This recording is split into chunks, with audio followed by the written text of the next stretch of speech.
Alright, you guys, so if you're looking to put a sand substrate in your aquarium, but you don't want to pay the expensive price tag of aquarium sand, then this is the right video for you. I'm going to show you guys the cheap alternative that I have that I'm currently using in this tank right now. And I'm going to share you guys some of the pros and cons with the sand. So let's go ahead, let's dive right into it, y'all.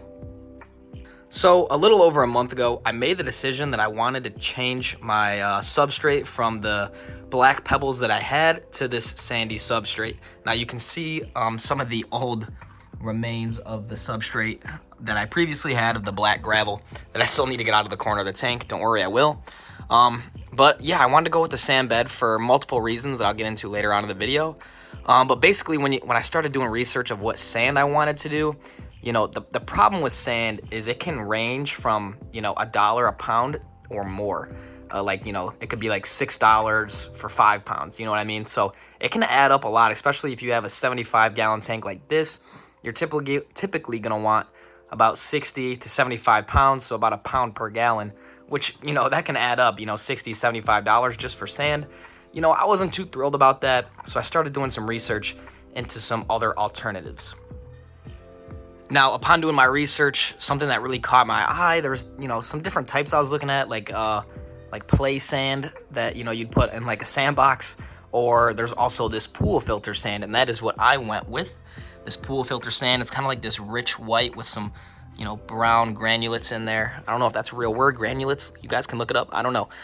Sorry. But yeah, so I ended up going with this pool filter sand, and the reason that I went with that is because basically pool filter sand is used to having water flow through it, right?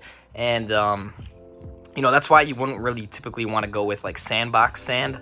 You know, I've seen some people do it and they haven't had the best results. So I know a safe one is definitely pool filter sand. That is what I went with. And I think it looks great. So this bag of pool filter sand in particular, it was $5 for 50 pounds. So if you do the math on that, it's about $1 for 10 pounds of sand, which is way better than $1 per pound of aquarium sand. You know, you save a lot of money, and I think it looks great. And also, too, the great thing about pool filter sand is it's pretty easily available. You can go to any Home Depot, Lowe's, like Ace Hardware. It's pretty readily available and cheap, like I said. And, you know, online, when you kind of do some research, you get people talking about like, oh, you know, it's really dirty out of the bag and this and that and the other. And it's like, you know, I feel like you should clean your aquarium substrate anyway before you put it in your tank. And this sand wasn't really too dirty. Like I split up the 60 pounds that I ended up putting in here into just 3 5-pound buckets.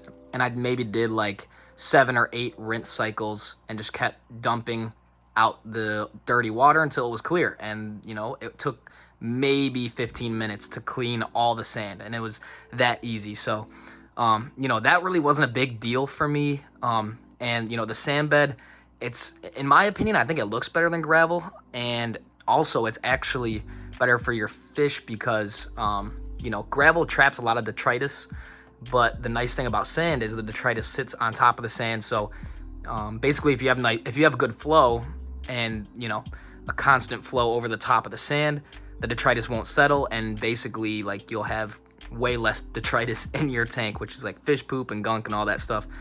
Or, you know, if you don't have great flow, it'll just sit on top of your sand bed, and then you can easily clean it from there. So we can get a closer look at the sand here. You guys can let me know what you think of the way that it looks. I mean, I think it looks great. Some of the pros with the sand, obviously, is the cost.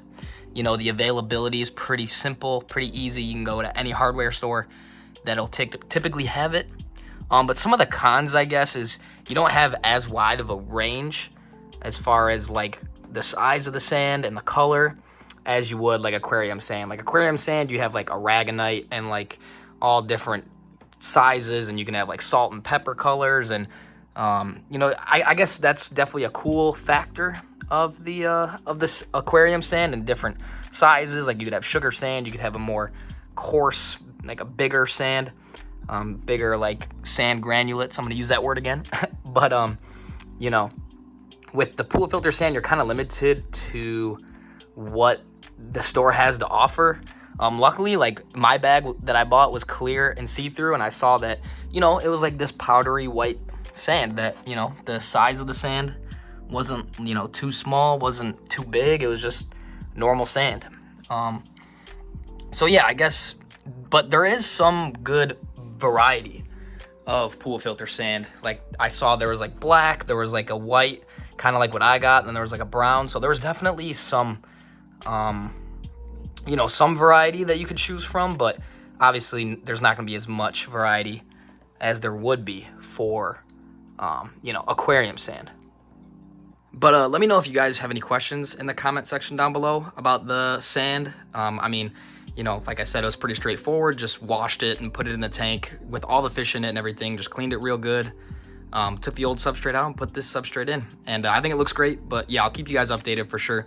The main reason why I wanted to get this substrate is because I want to get about 5 to 6 or 7 maybe Geophagus redhead tapajos. I think those would be great. And then once those guys start growing out, I'll start to get rid of like some of the tetras and some of the oddball fish in here. The sharks will be staying, the sevrums will be staying, of course, and probably the rasboras. But yeah, those were just some quick future plans, what's to come of the tank, as well as a new aquascape. But you know, the sand substrate obviously is going to stay. But I hope you guys enjoyed this video. If you have any questions, like I said, leave them in the comment section down below, and I'll be sure to answer them. But yeah, more updates coming soon on this tank, guys. So just hold tight. We got some livestock coming, so that'll be exciting, and I'll be posting some saltwater content. You can see it in the reflection right there soon as well. But until next time, guys, I'll see you guys later. Peace out, y'all.